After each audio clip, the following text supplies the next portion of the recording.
Hi loves! It's been 2 months na sobrang busy namin sa cafe. Pero bago ako magkwento, ayan, open pa rin ang Vines Cafe mga loves. Location natin, dito lang yan sa Banao Poblacion South. Lagawa Ifugao, side lang po ng Jet Phoenix Gasoline Station. Along the road lang po tayo mga loves. Explore niyo yung coffee and snacks namin. And meron din tayong new sa menu which is yung hot matcha, hot chocolate. Meron din tayong frappuccino which is coffee based yon. Masarap, try nyo mga loves.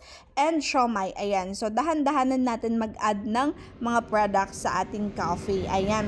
And today is family time. Ayan, family bonding muna namin kasi from the past 2 months, ayan, early out, tapos late in the evening na naman kami nakaka-uwi na to. Kaya, ayan, pag-abot ng bahay, tulog na yung mga bata, ayan.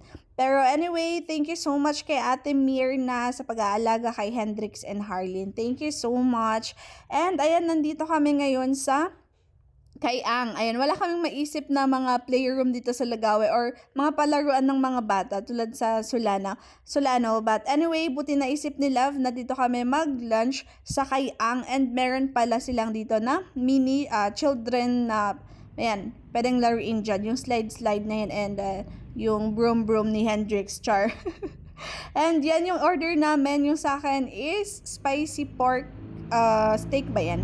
Nakalimutan ko na. Anyway, yung kay Love and Ate, dinakdakan yung pinili nila. Ayan, masarap naman so far yung food namin. And after namin kumain and after maglaro nila Hendrix and Harleen, ayan, pumunta naman kami dito sa plaza. So, naghanap-hanap kami ng pwedeng bilhan ng mga pagkain pero wala dito sa surroundings ng plaza. So, I hope na baka yan, sana magtawag sila ng mga pwedeng mag-pop-up shop or pop-up coffee or yung mga merienda dyan sa plaza, no?